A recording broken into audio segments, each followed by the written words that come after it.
treat the customers like they're the number one priority in that business. So that is obviously a very high priority, and net operating income is obviously another high priority.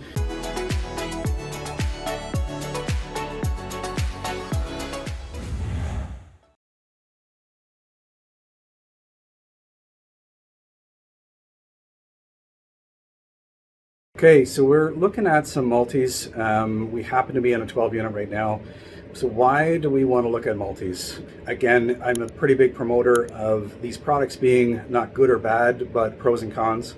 What are your goals? What are you after? So what are the pros and cons of multis? Why would you look at a multi in a market like the one that we're in? We promote each one of these investments, whether it's 2 doors or 30 doors, promote looking at it like a business.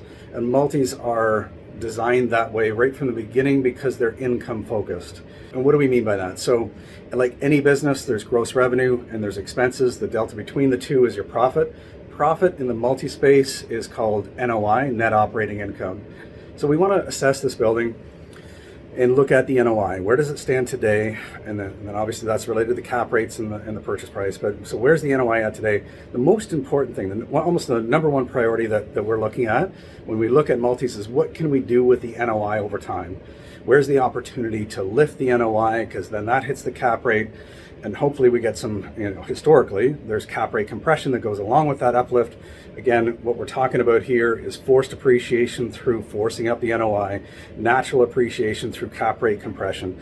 This is how the multis make money over time, just like a business. We're going to force up the gross revenue. We're going to sustainably maintain or cut costs. And by doing so, we're going to increase the NOI, increase the profit. When you increase the profit, because multis run off an income approach, now you're affecting the value of that building.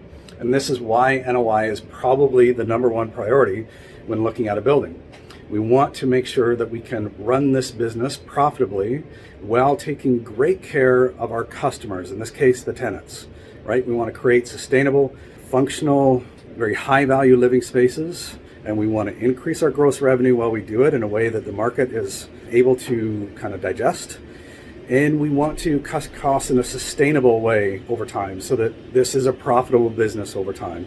So it's really, like any profitable business, it will never be profitable if you don't treat the customers like they're the number one priority in that business.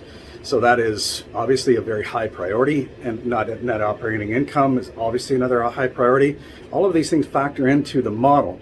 Now the question is, all of that is conceptually fairly straightforward, and that's great. But where the experience comes in is in assessing how can you sustainably cut costs? How can you realistically project your gross revenue? And once you know those things, now it's a question of a good financial model that'll show you that picture over the next 5 or 10 years. And that's really the heart of the whole thing, is that financial model.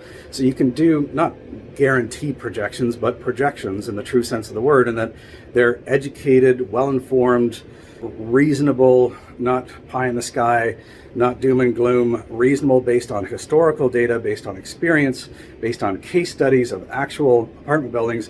Now we can predict what is the operating road ahead for this asset. Thanks for watching.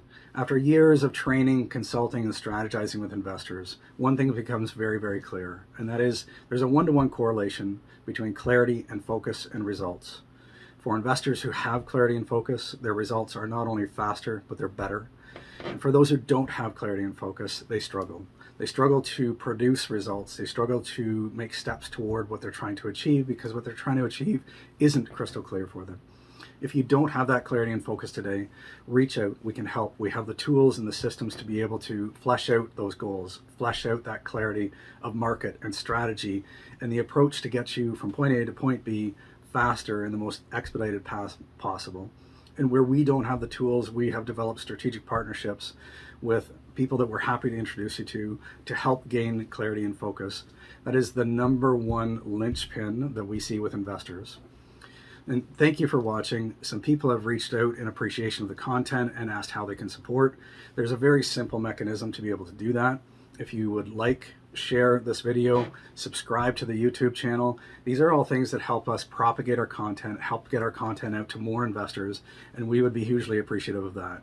Thanks again for watching.